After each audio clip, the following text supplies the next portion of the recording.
had to stretch there. Hey now, hey now. Hey now, hey now, hey now, and hey now. And hey now. Welcome to our number 3 of the line, Talk 99.5.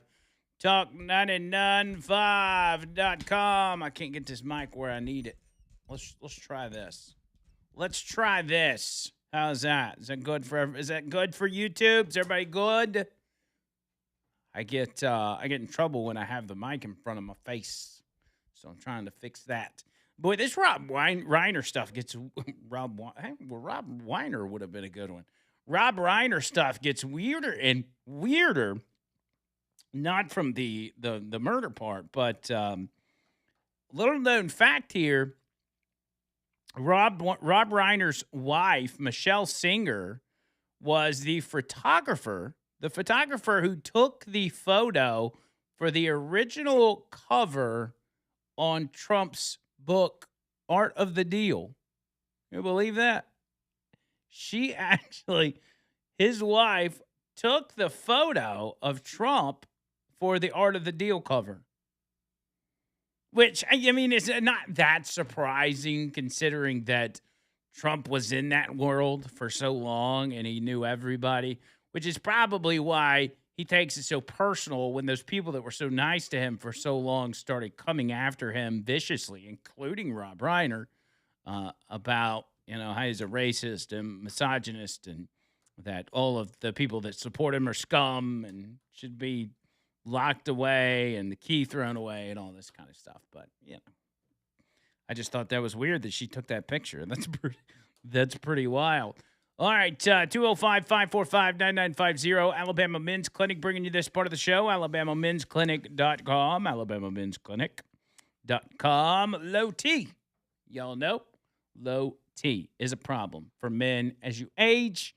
Sometimes you're older, sometimes you're not so older, but you deal with things such as hair loss, weight gain, ED, the stuff that guys don't want to have to deal with, but many chalk up to just, hey, I'm getting older and this is what happens.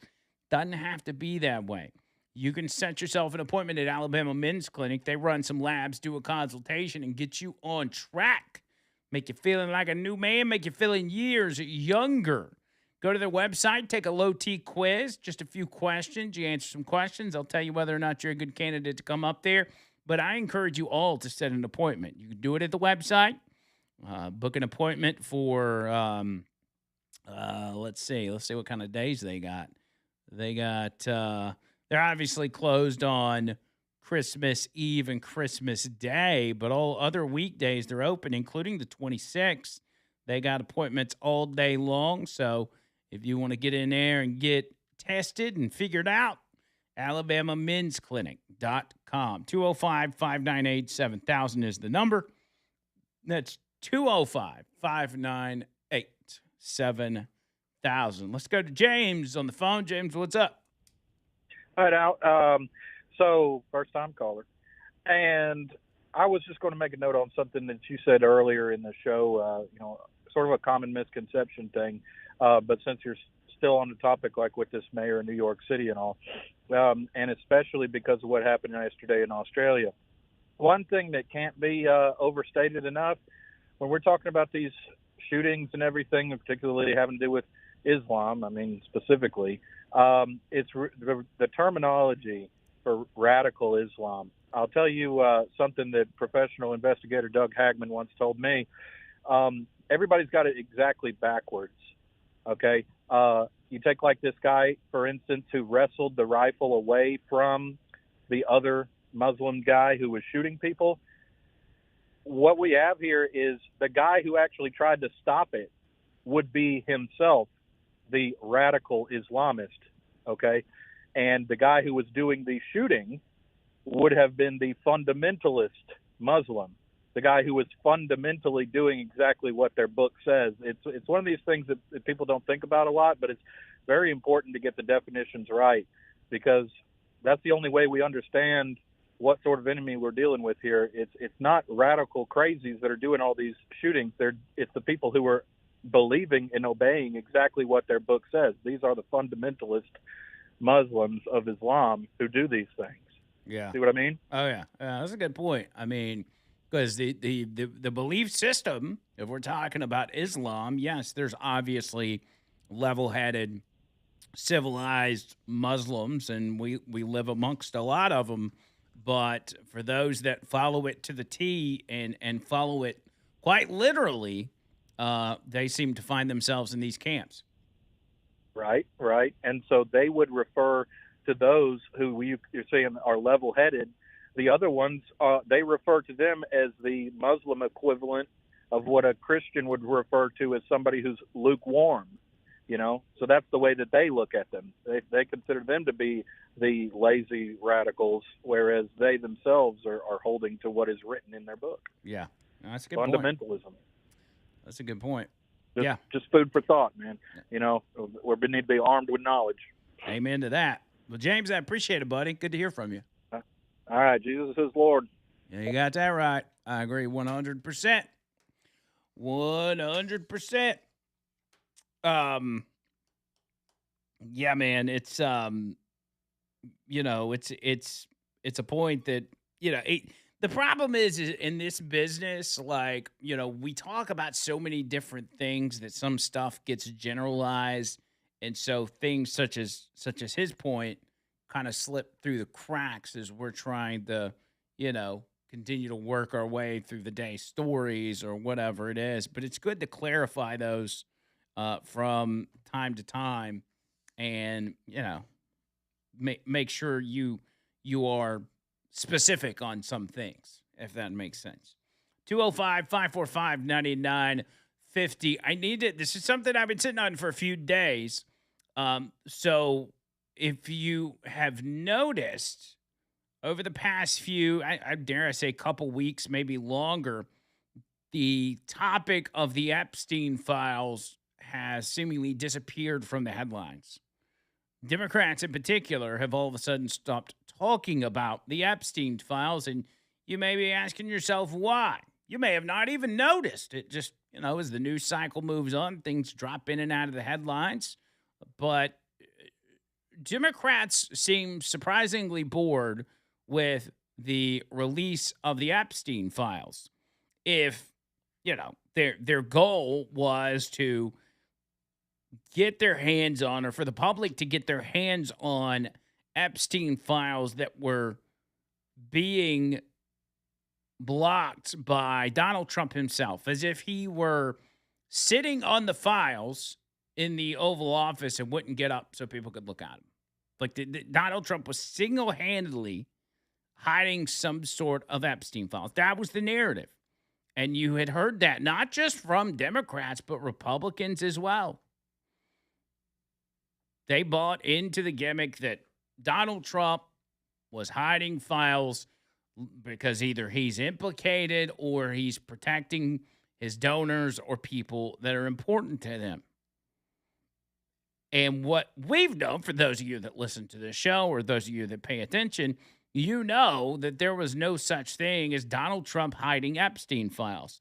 If for a large portion of it, there were files such as grand jury transcripts and other things that would be of interest to the public that we should have, that were being held or being blocked, should I say, by Obama and Biden judges in both New York and Florida. And the DOJ would continually go to these judges and say, hey, can you please release those files? Congress has passed a law, this Epstein Transparency Act or whatever it's called, that now they need to be released. And guess what? That has happened, which is likely why, again, Democrats have stopped talking about it. Do we know what's in them? Not yet. There have been a few things come out, but nothing crazy. But they are on the way. I'll explain all of that when we get back on the other side. 205-545-9950. Hang tight.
So, a federal judge in New York last Wednesday ordered the release of the Jeffrey Epstein documents related to a 2019 sex trafficking case.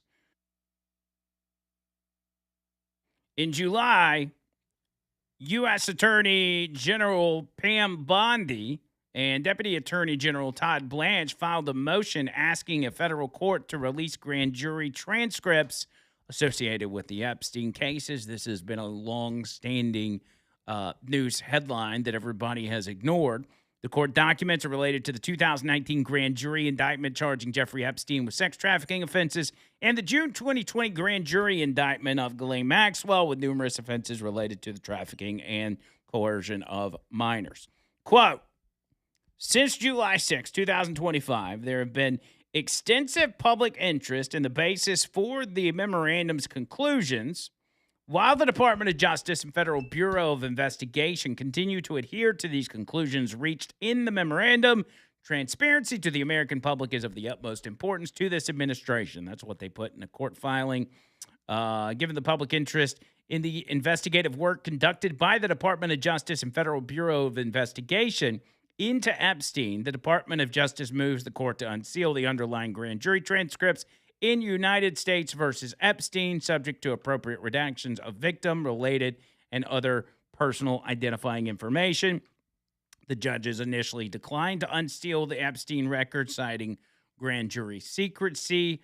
However, the judge, Richard Berman, unsealed the documents after Donald Trump signed the Epstein Files Transparency Act. So this is what it was all about. It was all about these judges refusing to release these files. And the Democrats knew that. And they knew that most people weren't going to even care to look into who actually had the files. So they created a narrative that it was the Trump administration that were hiding Epstein files. And that was never the case. But the questions still remain, and there's still answers that were given by Trump administration officials that are not not satisfactory. One thing that really rubs me the wrong way is the fact that Kash Patel came out and said very quickly into his appointing as FBI director, came out and said that Epstein definitely killed himself. And it doesn't compute, man. It doesn't compute for me. I just can't seem to buy it. There's just too many things, too many coincidences for me to believe. And it's not just that. It's the whole thing even after his death. All these questions that are out there.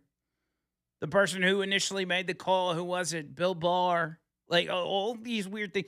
I was watching I was watching over the weekend one of the Theo Vaughn's latest podcast. Y'all know how much I love Theo Vaughn. He is one of my absolute favorites. All right, he's just hilarious to me. He had Tucker Carlson on, and he had Tucker Carlson on before, which was also another great interview. And they talked about a lot of things, but Epstein in particular. And Tucker says the Epstein thing, much like myself, just doesn't make any sense. There's more questions than answers, even this long after Epstein has been murdered.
How can we continue to live in a country where a high profile inmate can be murdered in our prison system by someone who's powerful enough to do that? That he's right. That is the main question.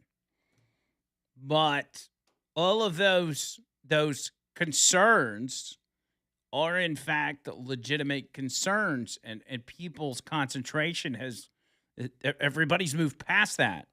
Everybody's moved past, and everybody collectively agreed. They saw that story. They're like, nah, Jeffrey Epstein didn't kill himself. Yeah, and we talked about it for a little while, and then we just kind of moved on.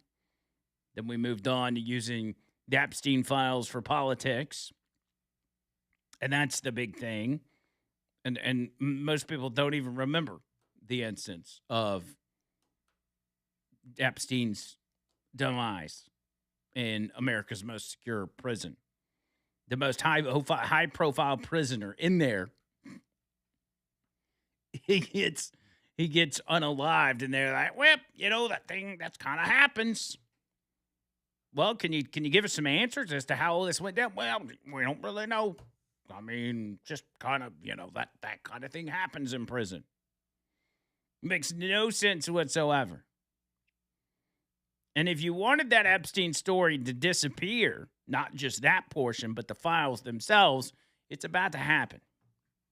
There's going to be information and files coming out that's going to cause politicians, especially Democrat politicians, unwilling to touch that story with a 10-foot pole. They're going to be done with it. They're going to be off to the next thing. They'll be back on immigration. Their current thing is gun control. They'll move back to just the standard talking points. But Epstein, of no interest. No need to talk about that anymore. Let's move along. Move along, everybody. Nothing to see here. Nothing to see here. 205-545-9950. When I get back, I got a couple more clips from that Tucker interview that I found fascinating. Some people are going to agree with it. Some people are not going to agree with it. But I think it needs to be heard anyway. I'll play that for you when we get back. A lot of show to go, hour and a half. We got a lot of things to cover. I'm covering ground today, baby. I'm flying through it. 205-545-9950. It's the line. Talk 99.5. Y'all hang tight.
205-545-9950. Noto Roofing and OTOroofing.com. Noto. Get with Noto, man, for your roofing needs. This time of year, you need somebody checking out your roof. You definitely don't want to get up there. If you think it's cold on the ground, wait till you get up on that roof. It's cold up there. But things happen, man. Things happen, and your roof problems, in a lot of cases, they start off small and then they get bigger. Some of y'all may have had issues beyond that. Wood rot, missing shingles. There's all kinds of stuff that could go wrong. The beauty of Noto coming in and inspecting your roof, one, it's free, and you're not obligated to do anything with them. You're just letting them scope it out. But they give you a complimentary roof tune-up while they're up there. Little issues and stuff that are, just very minor. They're going to fix it, and they're not going to charge you for it. There's no need for them to do. Just kind of on their way through the process of inspection, they will fix it for you. But that's why I love them, man. They've done lots of work on my roof and done a phenomenal job. I couldn't believe how good of a job they did. And so we teamed up, and here we are. You can support the line and support yourself by calling Noto and getting that free roof inspection. 205-848-2299. That's 848-2299. NotoRoofing.com. NotoRoofing.com. So as I went through that Tucker Carlson, Theo Von interview, it was a more serious one than the previous one they did, because the previous one they had done was a lot more lighthearted. It was very funny. This one, not so much. They talked about a lot of tough topics, and some topics, Theo Von has been talking about himself as of late. One of those is Gaza, and I'll tell you, just to preface this, it was a little weird at first when Theo Von first brought it up. Weeks or months ago, or however long it was. But I think he was driven to do so because he lives near Candace Owens. And so she had been in his ear talking about it and everything else. Because Theo Von doesn't talk about, serious issues. He doesn't talk about, world events or headlines or what. He just talks about stupid stuff. And that's what makes him so entertaining. But the topic of Gaza came up between Tucker and Theo Von. And here's what they said.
this topic and these viewpoints are fascinating to me, and in this audience in particular, there's probably half of you that agree with Tucker, and then the other half that doesn't agree with Tucker, and that's okay.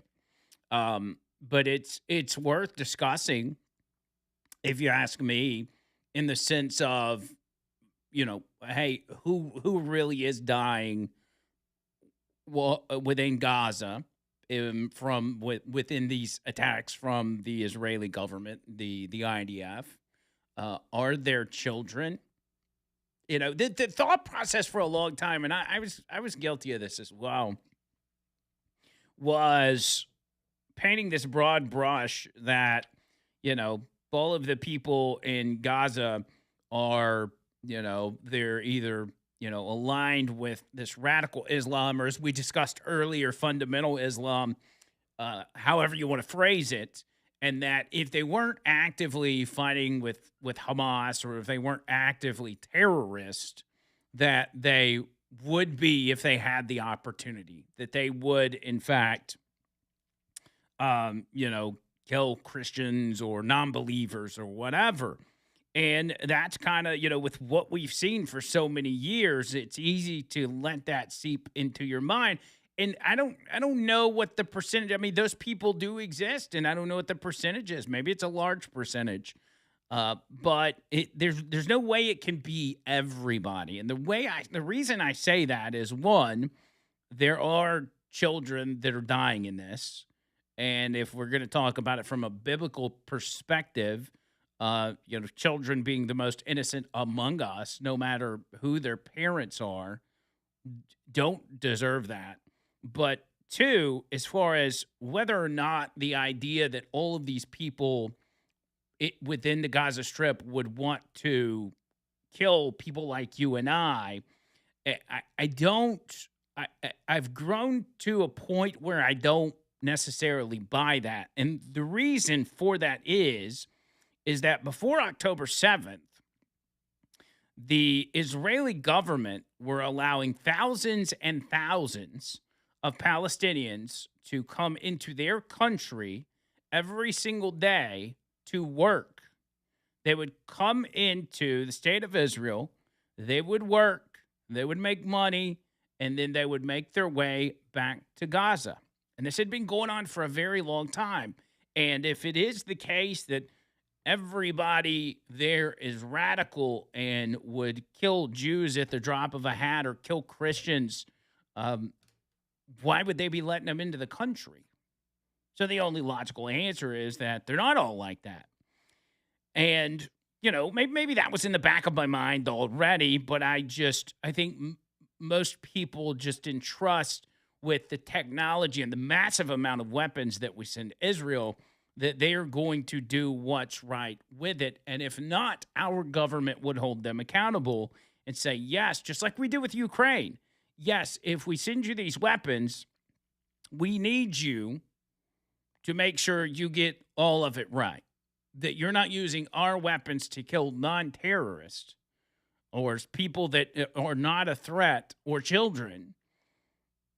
And that seemingly hasn't been the case with the weaponry that we send, with the technology that we send and that they have, like Tucker pointed out, with being able to do a years-long campaign of getting pagers on the side of Hamas terrorists, and who knows, maybe other people that weren't Hamas terrorists, and then simultaneously blowing those beepers up. You would think the precision strikes that they would be carrying out would be just that, be precision strikes that could cause minimal damage to civilians. The landscape of it, obviously, it's very strange. You've got a very small piece of land with a whole lot of people in there. But again, with the technology, you would think that they would be able to find ways to minimize that. And always in my head, that's kind of what I thought to be the case, is that these guys are, they're hunting down the terrorists, and they're just killing the terrorists. And yes, civilians die from time to time. But it seems that those numbers of civilians, and in particular children, that have been killed in Gaza are a lot higher than anybody has expected. And that poses a problem because most of us have no issue whatsoever with the Jewish people. We love the Jewish people. You know, whatever their beliefs may be, we would love them just like we would love, good people from another religion. But the questions go directly to the Israeli government, not to the people of Israel. There have been many in Israel that have been protesting in the streets and, pushing back against the Netanyahu regime and some of the things that they've done. For instance, changing the very nature of their constitution and things like that. But directly, and it needs to be specified for people because you get lost in this hole if you're obviously anti-Semitic if you're criticizing the Israeli government. No, you're not. You're criticizing a government. And so the focus needs to be, and people need to be very specific and very, very precise about this. Asking what is the Israeli government actually doing? And not, is it nefarious? Is it not nefarious? Is it just general, laziness and not really caring who else gets affected by this? What is it? We just want answers. Not even going to accuse you of anything yet. We just want answers, especially if it's our weapons that you are in fact using. That's the point that I believe Tucker Carlson and what Theo Vaughn has said in the past. I think that's the point that they're trying to make, and I think it's a legitimate point. It's hey, let us know. Let us know what exactly you're doing. Let us know what these numbers are. Are we all against Hamas? Absolutely. Do we understand that Hamas wants to kill Jews? Absolutely. Just like they want to kill other non-believers, they are very dangerous people, and they must be wiped off the face of the earth. But you got to do it in a smart way. You got to do it in a strategic way. And there's ways to do that. Again, it's almost 2026, and we have technology beyond anybody's beliefs. Israel has enough power to have, over how many decades now, fend off neighboring countries that despise them, and yet here they still stand. They still survive. Obviously, they've got the capability to do so. So why is it that we continue to hear stories like this, which should raise alarm bells for a lot of people? We support, not just, we support the Israeli government being able to defend themselves and defend their people against radical or fundamental Islamic terror. 100%. That's been the stance for a very long time, and even people that are hypercritical of the Israeli government, they feel that way as well. But how far is this going? Again, that's what we need to know. Thought that was a fascinating part of that podcast, and it just reminds me of a lot of the questions that I myself have. 205-545-9950. Quick break, back after this.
I'm getting deep off in it today.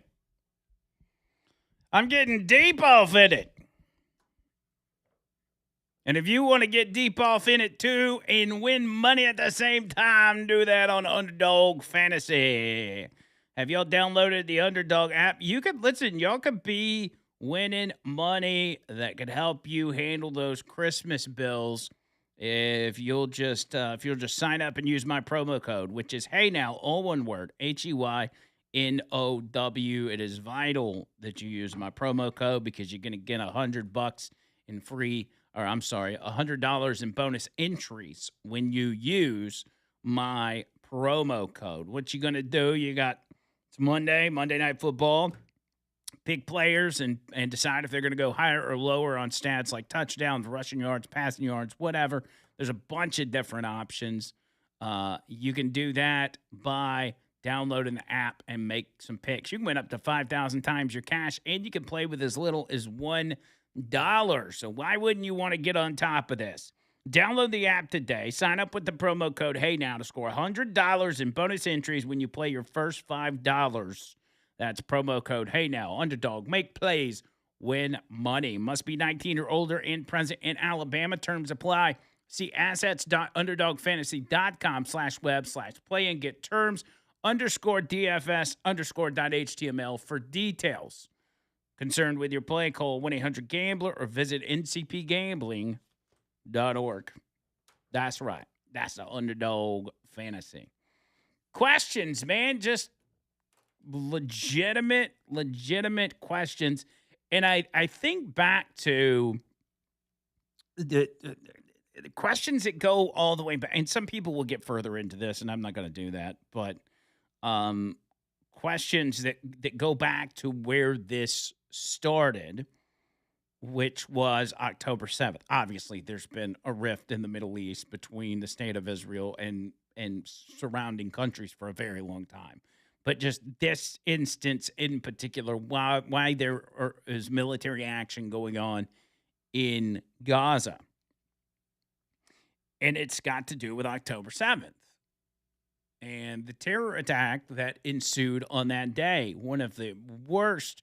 I mean, if you compare the size of Israel to the size of the U.S., compared to 9/11, I mean, it was like a tenfold attack as far as lives lost. It was an awful event that it should not be forgiven.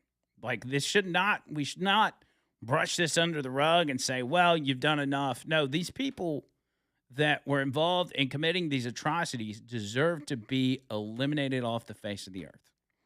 And that is, while we all agree with that, that has been the foundation of why they're doing what they're doing. But it's not a bad thing to question years later, with it still going on. One, why have we not accomplished the mission? And two, what really is the collateral damage? What's the collateral damage in Gaza? It's a fair question. And did we learn from the October 7th attacks? One of the clips that sticks out in my mind and has ever since he made this appearance was Charlie Kirk on the PBD podcast. And these are his words, not mine, because he knew far more about the situation as somebody that has never been to Israel. I have no idea. I'm just taking his word for it. But he talks about on that podcast, and you can find the clip, about how the Israeli border is about the most secure border on the planet. That you can't go 20 feet without running into an IDF soldier with a rifle. That it's everywhere. And that the reason for that, the obvious reason for that, is because they're surrounded by countries, and in particular in Gaza, they know terror groups are running the show. Hamas runs the government. And so they have to keep it heavily protected. But yet somehow these terrorists were able to come over that very border and murder 1,200 innocent souls in the most gruesome fashion you can imagine. And he, in that podcast, asked the question of how did that happen? And how did, as these monsters, these animals are committing these atrocities, they're live streaming it. How did it take 6 hours for the military to respond to this attack? He says it doesn't make any sense to him as to why that played out the way it did. So he asked the question, was there a stand down order by the government? He said clearly, I'm not accusing Netanyahu or the Israeli government of anything. I just feel like we deserve answers to that because essentially we, and I say we, the U.S., we are involved in that war as well because we're sending weapons. Why did that take so long?